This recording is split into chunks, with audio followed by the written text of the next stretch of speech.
All right, so now we're at the streaming computer. We've got the cello mic there, even though it's hard to see. There it is. And we've got that coming in through the board over there, and I've got the gain cranked just to give us some volume. And I launched the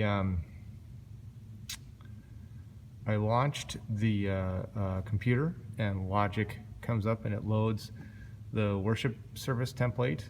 And I've got the Surface on, and you can see we've got drums, loops, bass, guitar 1, guitar 2, guitar 3, keys, piano high, piano low. Then I hit the button to jump to the next 16, and I've got violin, violin 1, violin 2, and then cello. And as you can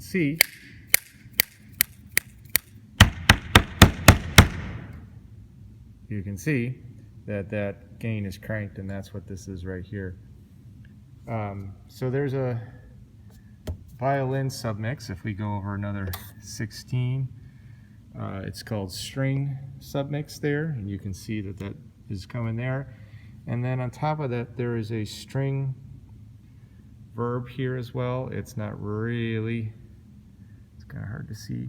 It's not really doing anything because there's not a lot of volume going into that.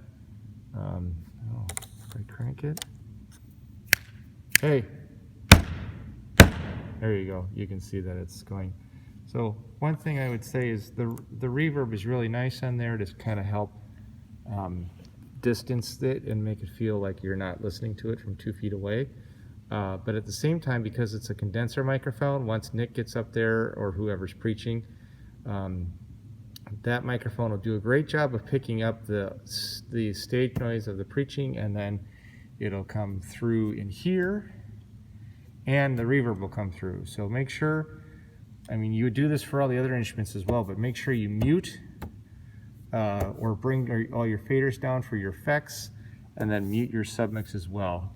Don't forget stuff like the guitar mics or the piano mics. There's going to be a little bit of noise that comes through there.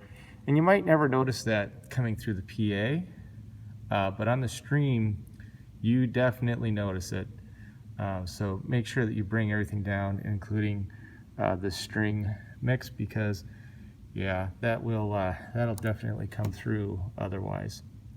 All right, hopefully that helps understand. I guess I could show the screen as well.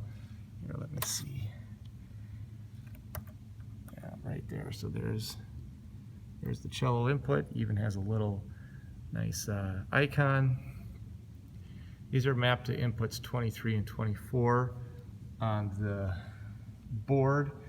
And if we launch Dante controller here, let me come down and bring up the Dante controller app.